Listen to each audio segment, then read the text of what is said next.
Salut à tous, c'est Lenny, j'espère que vous allez bien, moi ça va super. Aujourd'hui on se retrouve pour une toute nouvelle vidéo. Et dans cette vidéo c'est l'épisode E de la série de vidéos Débuter dans la myrmécologie. La dernière fois je vous avais fait l'épisode 1 où je vous avais donné deux exemples d'essaimages, ceux des lèches nigeurs et ceux des Messor barbarus. Et bah devinez quoi, aujourd'hui on va faire une fiche d'élevage sur les Messor barbarus.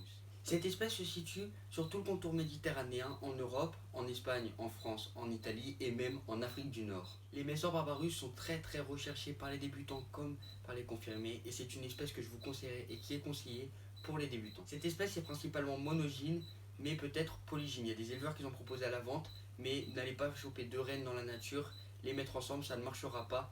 Voilà, il y a tout un processus à faire et il y a des éleveurs expérimentés qui en vendent. Donc si vous voulez de la polygynie chez cette espèce, allez en acheter. Mais sinon, elle est principalement monogyne. Monogyne, c'est une seule reine et polygyne, c'est plusieurs reines. Au niveau du couvain, le couvain chez cette espèce, ça fait œuf, larve, nymphe et ensuite ouvrière. Mais voilà, œuf, larve, nymphe et la nymphe est nue, ça veut dire que la larve ne tisse pas de cocon. Et cette espèce essaime de septembre à octobre, voire même début novembre.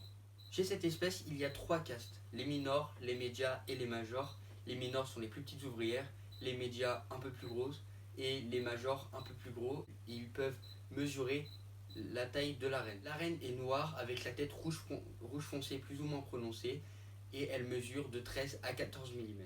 Les minors et les médias sont noirs. Les minors mesurent 7 mm et les médias mesurent de 8 à 9 mm. Les majors sont noirs avec la tête rouge brique. Rouge brique, c'est une sorte de rouge cerise et ils mesurent de 10 à 13 mm. Et enfin, les sexués mâles. Les sexués mâles, c'est les fourmis ailées, mais les mâles, les fourmis ailées, les princesses, on les appelle les princesses, mais elles font la taille de la reine. Et là, les mâles sont noirs et mesurent 9 mm. Au niveau de l'alimentation, parce qu'il y a trois facteurs importants à prendre en compte quand vous voulez prendre une espèce de fourmi, il y a l'alimentation, la température, l'humidité et la diapause. La diapause, c'est l'hibernation. Alors au niveau de l'alimentation, déjà, il faut savoir que cette espèce, la fondation se déroule de manière claustrale. Ça veut dire que quand la reine est toute seule, il ne faudra pas la nourrir. Il faudra juste quand, par exemple, vous la recevez par un colis ou quand vous allez la capturer dans la nature, la reine, il faudra juste lui mettre une petite gouttelette d'eau sucrée. Mais ensuite, il ne faudra plus la nourrir, il faudra la laisser tranquille le temps qu'elle puisse fonder ses premières ouvrières. Mais ensuite, bien évidemment, vous devrez la nourrir. Cette espèce est principalement granivore, c'est-à-dire qu'elle se nourrit principalement de graines, mais vous pouvez compléter avec des protéines comme par exemple des insectes, des liquides sucrés et de l'œuf. Les messors adorent l'œuf, mais il faudra leur donner une fois de temps en temps parce que sinon ça devient trop et il ne faut pas oublier qu'elle est principalement granivore. Un apport en protéines, c'est super important au niveau du développement larvaire. Ça veut dire qu'en gros le développement des larves, et c'est vraiment super important, donc essayez de lui donner un maximum de protéines, mais toujours voilà en mettant pas que des insectes, des liquides sucrés. Il ne faut pas oublier qu'elle mange principalement des graines. Au niveau des insectes et des graines, il faudra mettre minimum 48 heures voire 72 heures au congélateur pour éliminer tout risque d'acarien. Et enfin, chez cette espèce, un abreuvoir est obligatoire parce que cette espèce aura besoin de beaucoup boire parce elle fait du pain de fourmi grâce à ce qu'il y a à l'intérieur des graines. Du coup, mettez un abreuvoir dans l'aire de chasse. Alors bien évidemment, si vous avez un tube, vous ne pouvez pas mettre un abreuvoir, mais voilà, si vous avez une aire de chasse, là par exemple, hop,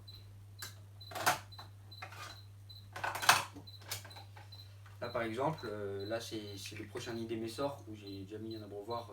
J'avais déjà des messors dedans, mais il y a eu un problème, je vous l'avais expliqué dans une ancienne vidéo. Et regardez, j'ai un gros abreuvoir comme ça, même si c'est une jeune fondation ou quoi, si c'est un nid pour fondation ou quoi, mettez vraiment un gros abreuvoir parce que vous allez voir que les fourmis boivent beaucoup. Donc là voilà, j'ai un abreuvoir comme ça, un petit récipient, l'eau va sécréter ici et puis elles vont pouvoir venir boire. L'abreuvoir est obligatoire, hein. Il ne faut surtout pas l'oublier parce que sinon le problème c'est qu'elles ne vont pas assez boire et elles ne vont pas pouvoir créer le pain de fourmi. Au niveau de la température, dans l'aire de chasse, il devra faire entre 25 et 30 degrés et dans le nid, il devra faire entre 23 et 28 degrés. Moi par exemple, mon thermostat est réglé à 25 degrés, ce qui fait qu'à l'intérieur du nid, il fera 26, 27, voire 28 degrés. Et dans l'air de chasse, pareil, hein, pareil parce que c'est dans la nature, mais là, il fera à peu près la même température que dans la nature. Voilà, moi j'ai mis 25 degrés, il fera une bonne température, même si dans l'air de chasse il fera pas 30 degrés, mais voilà. Là, il faut trouver juste le juste milieu. Et puis moi, j'ai réglé à 25 degrés. C'est super pour toutes mes colonies de fourmis. Et elle aura besoin d'un certain pourcentage d'humidité parce qu'elle a encore besoin de beaucoup boire. Du coup, elle aura besoin de 30 à 50% d'humidité dans l'air de chasse et de 50 à 70% d'humidité dans le nid. Et enfin, le dernier point de cette vidéo, c'est la diapose. Elle devra faire une diapose, alors ce n'est pas obligatoire. Moi, je vous conseille de la faire quand vous pouvez faire une diapose, faites-la. Comme ça, c'est un repos, c'est comme un repos hivernal, hein, c'est vraiment un repos hivernal, un repos de l'hiver. Hein. Comme ça, elle va pouvoir se reposer pour ensuite pouvoir entamer une année de dingue. Du coup, si vous pouvez faire une diapose pour vos fourmis, faites-la. Après, si vous ne voulez pas prendre de risque, parce qu'il y a quand même un risque de perdre votre colonie, mais voilà, si vous la faites bien, il ne devrait pas avoir de risque, mais il y aura peut-être un risque de perdre votre colonie, de perdre des ouvrières et de perdre du couvain. Du couvain, en général, on en perd toujours un petit peu dans la diapose. Mais voilà, si vous voulez en faire une, faites-en une. Si vous voulez ne pas en faire une, ne la faites pas. C'est à vous de voir. Après, c'est votre colonie, hein, vous faites ce que vous voulez. Hein. Je ne vais pas vous dire, allez, faites la diapose, vous faites-la pas, vous faites comme vous voulez. Mais voilà. En tout cas, c'est fortement conseillé de faire une diapose chez cette espèce. Si vous faites une diapose, la diapose devra se dérouler de mi-novembre à début mars. La température de la diapose devra être comprise entre 6 degrés à 15 degrés.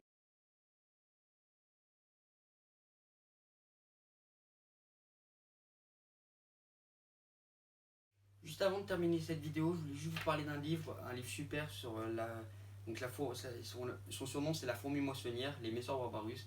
Donc c'est un livre qui a été créé par un expert en myrmécologie. Il raconte la biologie et les soins. Donc du coup, je vous le conseillerais. Hein, c'est un livre que j'ai lu et que je recommence à lire. Franchement, quand vous êtes passionné par les fourmis, franchement, vous pouvez lire n'importe quoi sur les fourmis, ça vous intéressera. Donc c'est un expert. euh, c'est un expert myrmécologue qui s'appelle Raoul Martinez. Ce livre, je l'ai acheté sur Fourmium.